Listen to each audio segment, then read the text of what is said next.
পবিত্র কাশী ধাম, পবিত্র বারাণসীর পবিত্র স্থল শিব তীর্থে দাঁড়িয়ে সরাসরি দর্শকদের কাছে সমস্ত খবর, সমস্ত ছবি তুলে ধরছি আমি কিশলয়।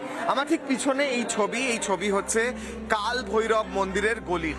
একদিকে যখন ভোর রাত্রির থেকেই বিভিন্ন ফুল এবং নৈবেদ্যের পসরা সাজানো হয়েছে, এবং অন্যদিকে তারই সঙ্গে সঙ্গে এখানে কিন্তু প্রতি মুহূর্তে পরিষ্কারের কাজও চলছে। যোগী আদিত্যনাথের সরকারের তরফ থেকে প্রতি মুহূর্তেই পরিষ্কার করার, পবিত্র কাশীকে পবিত্র রাখার কাজও চলছে, এবং তার সঙ্গে সঙ্গে এখানে পুজো দেওয়ার কাজও চলছে। हर हर महादेव। अभी सुबह पूजा करके फिर ड्यूटी स्टार्ट करना है। जी जी। कैसा लग रहा है, ये एक्सपीरियंस कैसा है? खूब आनंद है।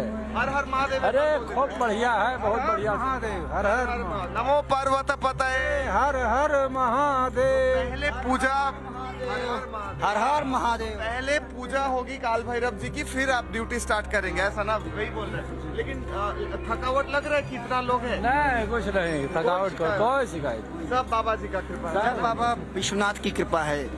এখানে স্থানীয় প্রত্যেক পুলিশ কর্মী হোক, সরকারি কর্মী হোক কিংবা ভক্তরা, কোটি কোটি ভক্ত প্রতি মুহূর্তে আসছেন, কিন্তু কারুর কোনো ক্লান্তি নেই, কারুর কোনো রকম বিরক্তি নেই। প্রত্যেকে লাইনে দাঁড়াচ্ছেন কিংবা পুজোর সামগ্রী নিয়ে সরাসরি দর্শন করতে যাচ্ছেন। বলা হয়ে থাকে উমাপতি মহাদেবের দেবী পার্বতীর সঙ্গে আজই বিবাহ হয়েছে, এবং সেই আজই বিবাহের দিনকে বিশেষভাবে উদযাপন করতে এই মহাশিবরাত্রি। আবার বলা হয়ে থাকে, কথিত আছে পুরাণে, আজকের দিনেই মহাদেব তাণ্ডব নৃত্য করেছিলেন। এই সমস্ত কিছু যখন একদিকে চলছে, কাশী বিশ্বনাথ ধামে লক্ষ লক্ষ ভক্তের ভিড় যখন একদিকে হচ্ছে, ভক্তরা যখন পুজোর সামগ্রী নিয়ে ভোর রাত্রি থেকে পুজো দেওয়ার কাজ শুরু করেছেন, অন্যদিকে প্রয়াগরাজেও বহু ভক্তের ভিড় হচ্ছে। আজ মহাশিবরাত্রি, একদিকে মহাকুম্ভে সেখানে শেষ শাহী স্নান, অন্যদিকে কিন্তু এই শিবরাত্রি উপলক্ষে সেজে উঠেছে কাশী বিশ্বনাথ মন্দিরও। সেখানকার যাবতীয় ছবি এবং একই সঙ্গে অন্যান্য খবর থেকেও নজর রাখবো আমরা। তবে শুরুতে একটু সেখানকার ছবি আমরা জানবো। কিশলয় রয়েছেন আমাদের সঙ্গে। কিশলয়,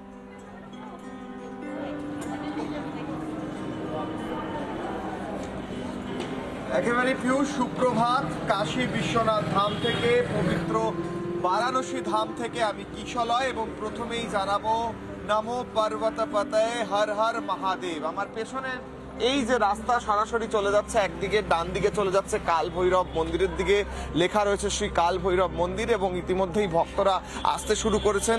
আমরা একটু আগেই যখন মহাশিবরাত্রি উপলক্ষে এই ভোরবেলা কি মাহাত্ম্য সেই নিয়ে কয়েকজনের সঙ্গে কথা বলছিলাম, তারা সরাসরি জানাচ্ছিলেন যে আজকের দিন অত্যন্ত গুরুত্বপূর্ণ, অত্যন্ত পবিত্র। তার কারণ হচ্ছে আজকের দিনে বলা হয়ে থাকে মহাদেব তাণ্ডব নৃত্য করেছিলেন, এবং সেই তাণ্ডব নৃত্য করে মহাদেব যখন ক্লান্ত হয়েছেন তখন তার মাথায় জল ঢেলে শান্ত করা হয়েছিল, এমনটি কথিত আছে একদিকে।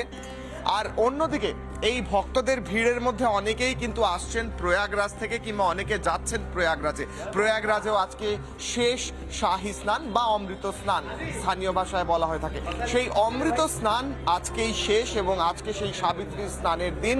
একদিকে মহাশিবরাত্রি উপলক্ষে লক্ষ লক্ষ ভক্তরা যাচ্ছেন মহাদেবের দর্শন করতে, এবং অন্যদিকে প্রয়াগরাজের কি ছবি, আজকেই শেষ অমৃত স্নান, সেই নিয়ে বিশেষ প্রতিবেদন।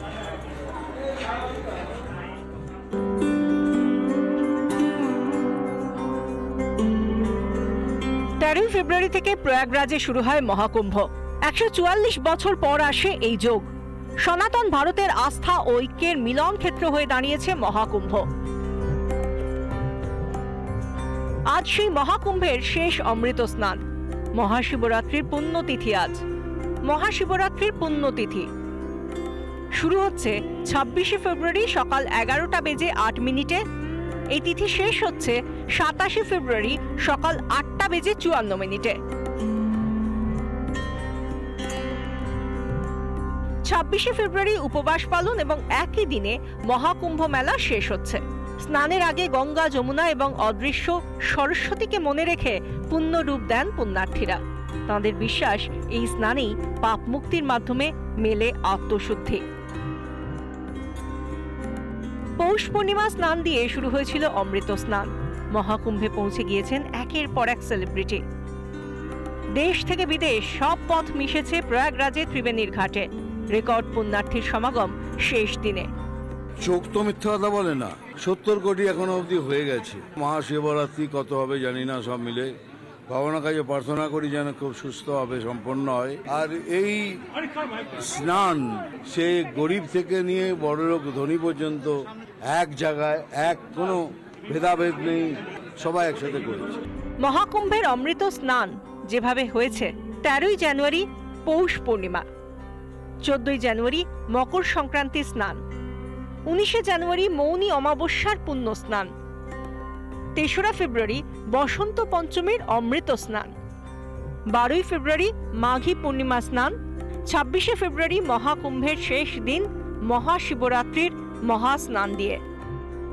মহাকুম্ভের শেষ দিন সারা পৃথিবীর সবচেয়ে বড় ধর্মীয় সমাবেশ ওম নমঃ শিবায় আর হর হর গঙ্গে মন্ত্রোচ্চারণের মধ্যে দিয়েই সমাপ্ত হবে মহাকুম্ভের অমৃত স্নান। রিপাবলিক বাংলা। তো বাংলার রাজনীতিতে কি হচ্ছে? মমতা বন্দ্যোপাধ্যায় আবারও গতকাল মন্তব্য করেন মহাকুম্ভের মাহাত্ম্য নিয়ে। ভালো কিছু মন্তব্য করেন না, তিনি আবারও বলেন মহাকুম্ভের কোনো মাহাত্ম্য বিশেষ নেই, 144 বছরের যে কথা তা নাকি মিথ্যে। এবং আর কি বলেন তিনি, শুনবো।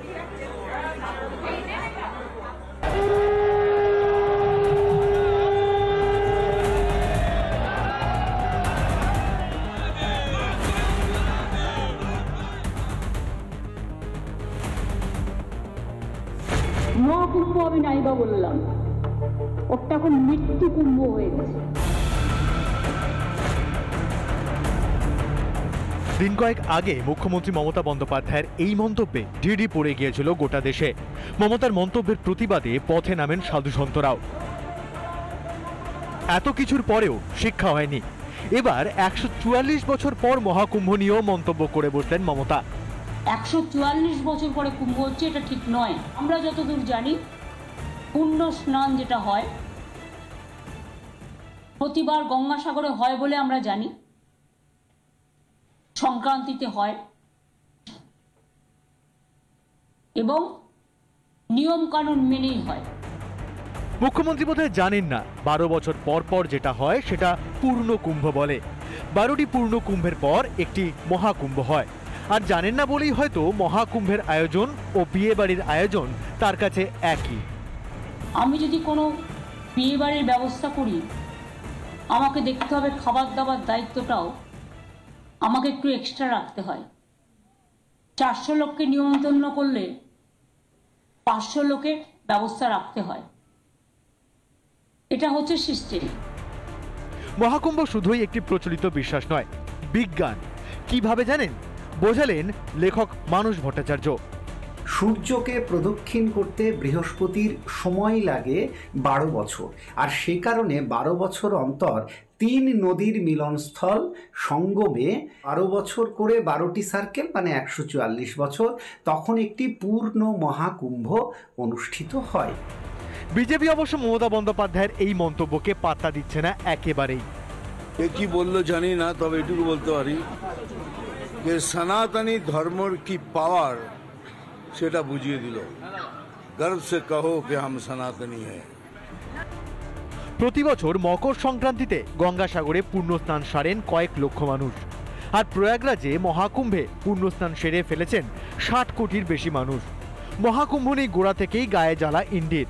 কখনো সঙ্গমের জলের মান নিয়ে প্রশ্ন, কখনো মৃত্যু কুম্ভ বলে আক্রমণ করা হয়েছে সনাতনীর ভাবাবেগে। গত 1.5 মাসে শুধুমাত্র প্রয়াগরাজই উত্তরপ্রদেশের জিডিপিকে বেশ কয়েকটি দেশের থেকে এগিয়ে দিয়েছে। গায়ে জ্বালা কি সেখান থেকেই? রিপাবলিক বাংলা। নানা ধরনের কন্টেন্ট দেখার জন্য লাইক করুন, শেয়ার করুন আমাদের ফেসবুক পেজ, সাবস্ক্রাইব করুন আমাদের ইউটিউব চ্যানেল। পাশাপাশি অন্যান্য ব্রেকিং নিউজের জন্য অবশ্যই চোখ রাখুন রিপাবলিক বাংলায়।